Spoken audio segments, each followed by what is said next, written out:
It's all about the lies I've told. It's all about the love I wanna hold. It's all about my heart I lost tonight. Bonjour à tous, connaissez-vous Thérèse Raquin, écrite par Émile Zola? Non. Qui est ce certain Émile Zola? Émile Zola, né le 2 avril 1840 et mort le 20 septembre 1902, est un romancier naturaliste du 19e siècle.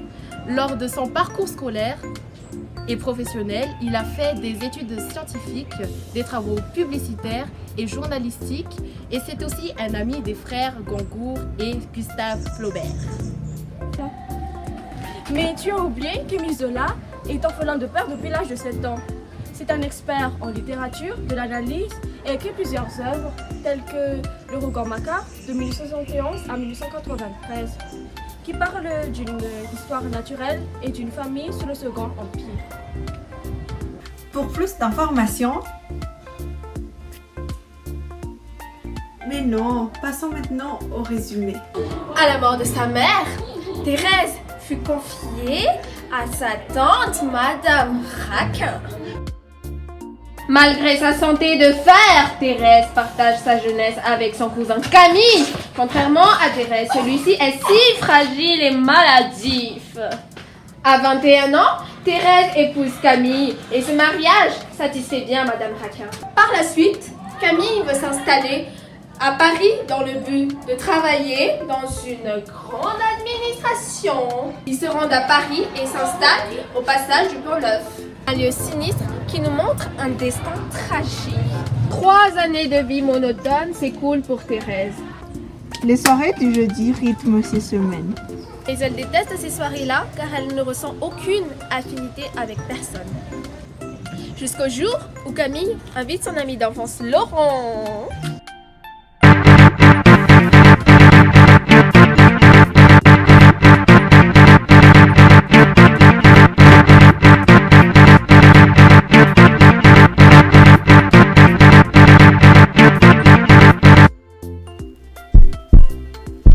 Et devinez qui tombe sous le charme.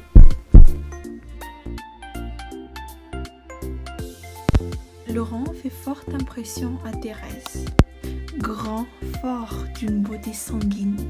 Thérèse est immédiatement séduite par cette incarnation de la virilité. Les deux, par manque d'amour, décident alors de devenir amants.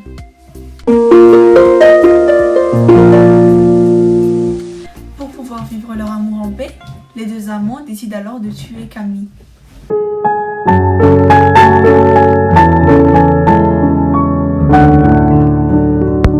La mort de son fils choqua Madame Raquin. Thérèse et Laurent pensaient qu'ils étaient tranquilles, mais Camille hante leurs pensées. En effet, après leur mariage, le meurtre qu'ils ont commis ont des effets néfastes sur leur vie de jeune couple. Ne supportant plus leurs hallucinations, ils décident alors de se suicider sous les yeux de Madame Raquin.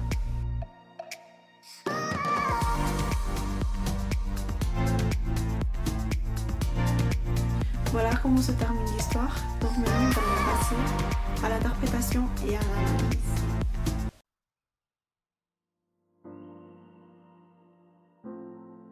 Savez-vous qu'Émile Zola a pour objectif d'aller plus loin que le réalisme? Certes, il décrivait non seulement les extraits de la réalité, mais l'ensemble du monde, notamment la laideur. C'est le cas pour le roman Thérèse Raquin, qui a eu plusieurs critiques. Zola a donc expliqué qu'il a voulu étudier des tempéraments et non des caractères. Sachez que son but premier est avant tout scientifique.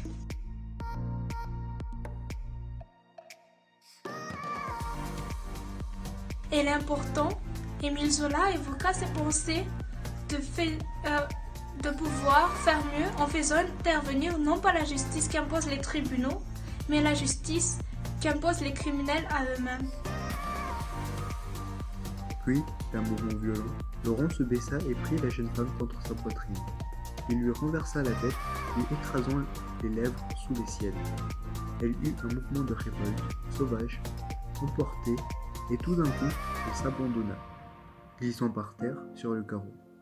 Ils n'échangèrent pas une seule parole. L'acte fut silencieux et brutal.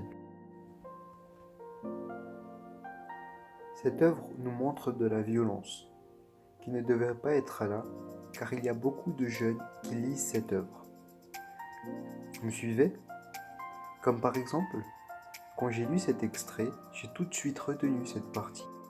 Parce que j'ai remarqué que dans cet extrait, il y avait une présence de violence qui peut peut-être choquer quelques personnes. En tout, nous avons choisi cette partie car elle représente en même temps la passion et la violence. Cela nous a beaucoup intéressés lors de la lecture.